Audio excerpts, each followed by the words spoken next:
Hello, boys and girls. How's everybody doing there? It has been some time since your boy has reviewed a comic book, right? Yeah, I think it has. So it is time to get back into doing that, into the swing of things. So this is going to go up on my YouTube channel and also on my Instagram. I'll start posting my comic reviews on my Instagram because I got a lot of people from the comic community that follow me on Instagram. So what am I reviewing today? So today's it's gonna be a little differently now, guys. Most of the time I'll review a book that I feel like needs to be pushed out there. And I'm not doing anything from books that came out this week, but I am doing something that came out last week. I wanted to talk about it because it's something that has been built up brilliantly by Chip Cedarski from his Daredevil run, and I'm here to talk about it because it has just been a really good time. And you guys, you know me, I'm a comic collector. As you can see, comics in the back of me. It is one of the hobbies that I still do since I was 10 years old, and it's not going to stop, really. It is something that has kept my butt out of trouble. You never say that, yeah, they maybe they didn't do so well for terms of love life, but that's fine. You know, she's out there. She knows who she is. Anyway, anyway, guys, look, I'm here to talk about a book by Chip Cedarski and Marcos Chitenko,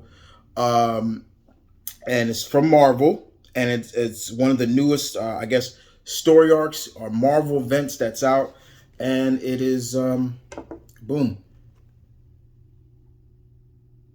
Devil's Reign. I had to talk about this, guys. I had to. This is part one of a 6-part story. This has been built up brilliantly.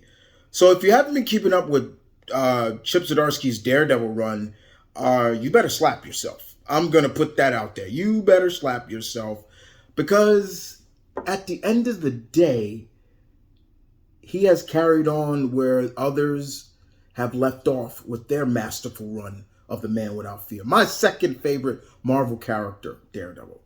And he's done a great job with that. Now we bring us to this.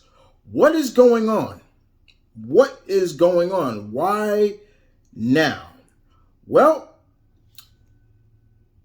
it's Wilson Fisk, who just returned back into the MCU just in Hawkeye. Oops, I hope I didn't spoil anything. Well, you should have watched it, damn it. Sorry. Anyway, yeah. Wilson Fisk, as you all know, in the Marvel Universe, he is the mayor of New York City.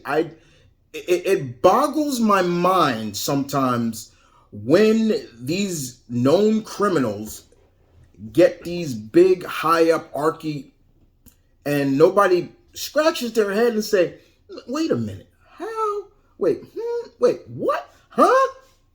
Yeah. Kingpin is the mayor of New York. Before that, it was J. Jonah Jameson, which was all right, but he's now.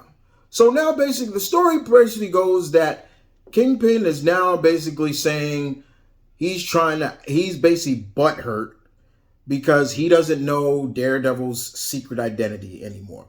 And we all know there's a reason for that. For all those who don't know, there was a reason.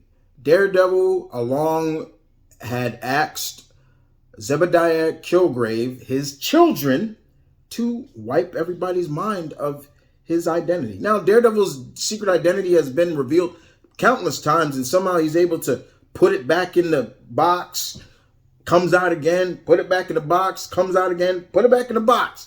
But this time, Kingpin has had enough with that, and he's pissed off, and now he's going on press saying, you know, the superheroes, every time they have brought everything to our fair city. And we all know that is a load of bull. Alien invasions had nothing to do with superheroes. Alien invasions came in the Marvel Universe because they wanted to conquer. had nothing to do with the superheroes. But as well, Wilson Fisk likes to twist everything. And you got people out here basically kind of agreeing to it. So Wilson Fisk, not only does he put into a law now that's saying, well, anybody who is a superhero, you're labeled a criminal. So you think of every hero, every Marvel hero that is stationed in New York City, you're a criminal. Captain America, criminal. Luke Cage, criminal. Spider-Man, criminal. Moon Knight, criminal. Fantastic Four, criminals. And we're going to get into that. So he has assigned a task force called the Thunderbolts. And he has known villains on this team. He deputized these people, known villains, the Shocker, the Rhino, Electro. I believe one of the symbiotes, I don't know who that was I saw in there, but one of the symbiotes. And of course, that punk ass John Walker just kisses anybody ass. I swear. John Walker, you are a stupid idiot. And that's U.S. Agent for anybody who knows what I'm talking about. Anyway, so he has labeled them and they're going after anybody. They captured Moon Knight. I don't know how, really. Shocker was able to take down Darkhawk. I don't know how. But they started to come after others. Soon, the government, they're getting involved. And, we see one scene where Miles Morales and Captain America are saving people from a burning building. Firefighters saying, thank you so much, being cool. And all of a sudden, even the firefighter said, look, you got to get out of here. Like, he sees them coming, the task force coming. And then they attack Miles.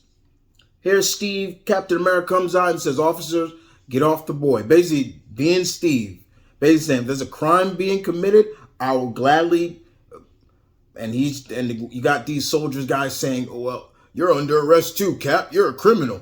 And I'm just boggled. It's beautiful writing by Chip Cedarski, but it's boggling to me to see that these people are looking at, like, why is Cap and why is this guy who saved people from a burning building? Cap puts them in their place to finally, Cap can't take it no more. And all you see in the next panel is a shield come and knock these guys out.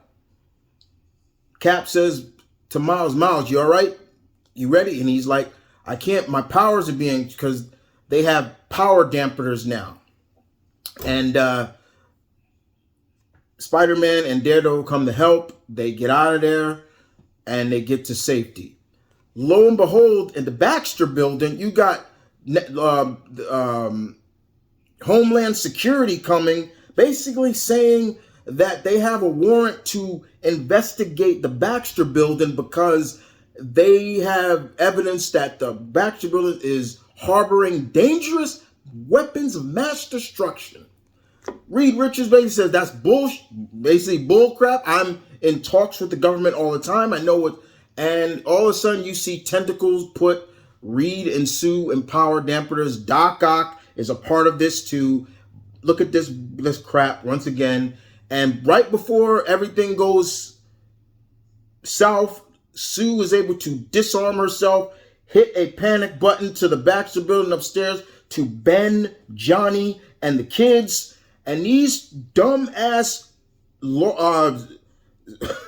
Thunderbolt cops, or whatever they want to call themselves, open fire on kids. Luckily, Ben is able to shield Valerie and Franklin.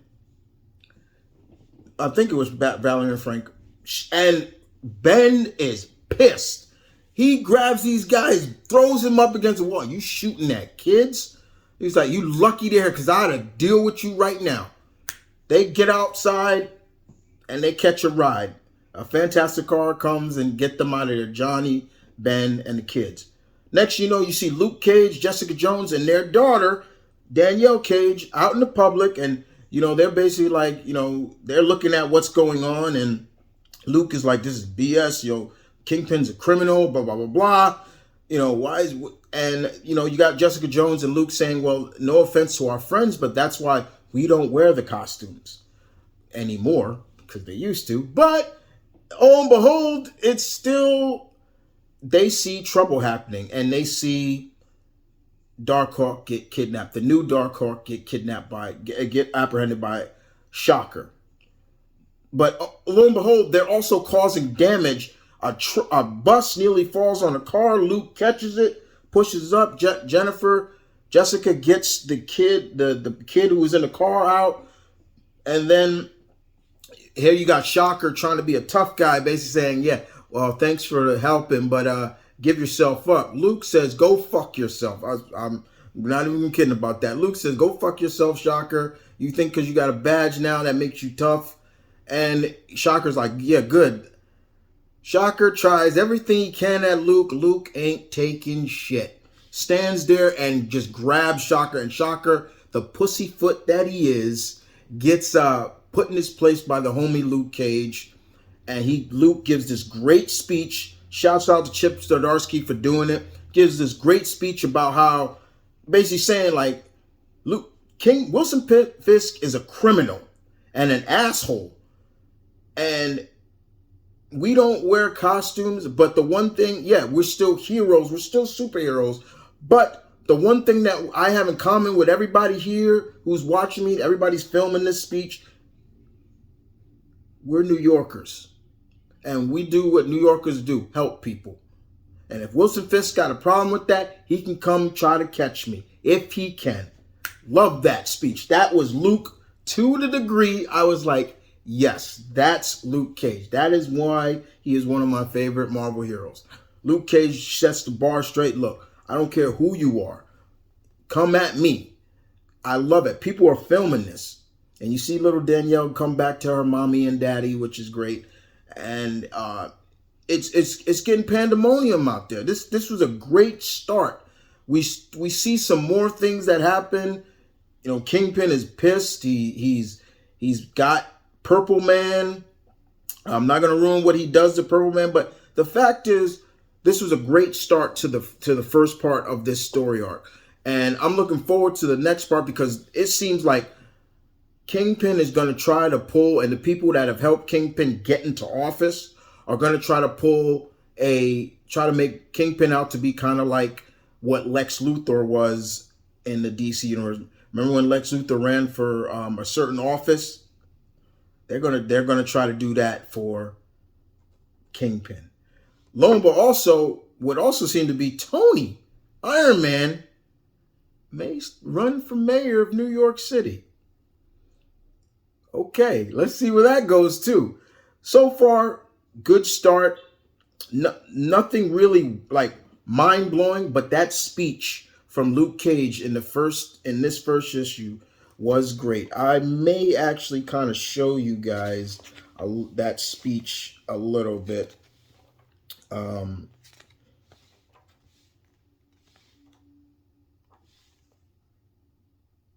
He basically is right here talking. That's Luke Cage right there talking. And he gives his speech. It was a really brilliant speech. And you got Jessica Jones and their daughter, Danielle, basically listening to him. But it was a great speech. That was one of my big marks for this issue. I really enjoyed it very much. I'm looking forward to the next. I tweeted Chip Cedarski and Marco C, the artist who did the artwork was really good. Told them this was a great start. First, really good in Devil's Reign. Do yourself the favor if you are a comic fan and you like good storytelling and you have been enjoying Mr. Cedarski's writing on Daredevil and just his writing in general, pick it up. You won't be disappointed. Sorry guys, I already gave the digital code out on my Twitter account to all my code mongers out there. So, because you could have read it for free if you had the digital code, but fortunately I can't give it anymore. But with that being said, guys, I hope you guys enjoyed this. I will be back with some more comic reviews. I got a lot. not just from the big two, Marvel and DC, but a lot of indie books, a lot of books that I help. I help with Kickstarter. I help fund in Kickstarter. Like I said, guys, I'm a comic fan. I'm always going to be one, like it or not. That's what I am. Those things that my hobbies are will constantly be a part of me because they make me happy. And if you don't like it, that's fine. But back in the day, there was a professional wrestler called Stone Cold Steve Austin. He used to have a little gesture. I won't do it, but you know where it goes. If you don't like what I had to say, that's your problem. That's your problem, very much. But in the meantime, guys, y'all take care. I will see you guys next time. Deuces.